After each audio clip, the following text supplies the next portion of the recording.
ভূমিকম্পের সবচেয়ে বড় কারণ টেকটনিক প্লেটের নড়াচড়া।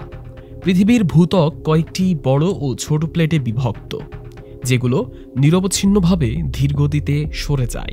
প্লেটগুলোর সংযোগস্থলে চাপ জমতে জমতে একসময় শিলায় ফাটল তৈরি হয়। সেই সঞ্চিত শক্তি হঠাৎ মুক্ত হলে ভূপৃষ্ঠ কেঁপে ওঠে, যা আমরা ভূমিকম্প হিসেবে অনুভব করি। এছাড়া ভূ অভ্যন্তরে শিলার চ্যুতি বা ভাঁজ, কোনো অংশের নিচে বসে যাওয়া কিংবা আগ্নেয়গিরির ভেতরের চাপও ভূমিকম্পের কারণ হতে পারে।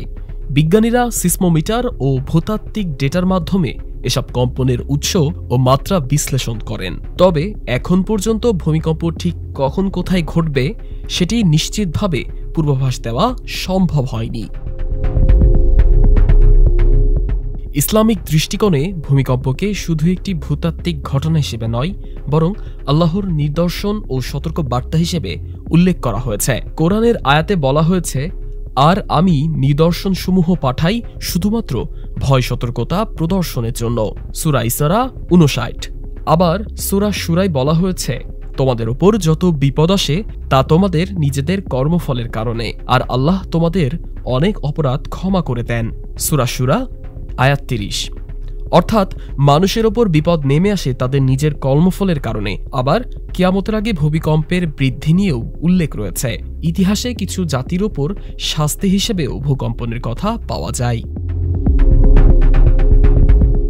বিশেষজ্ঞরা বলছেন, প্রাকৃতিক ঘটনাকে ভয় নয়, প্রস্তুতি দিয়ে মোকাবেলা করতে হবে।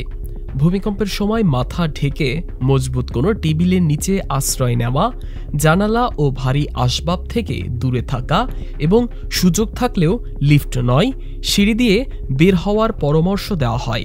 আগেভাগে জরুরি কিট তৈরি, পরিবারকে প্রশিক্ষণ দেওয়া এবং ভবনকে নিরাপদ রাখা ঝুঁকি কমাতে কার্যকর। ভূমিকম্প একটি স্বাভাবিক প্রাকৃতিক প্রতিক্রিয়া, যা আমাদের মনে করিয়ে দেয় পৃথিবী এখনও গতিশীল। সতর্কতা, সচেতনতা এবং প্রস্তুতি পারে জীবন বাঁচাতে।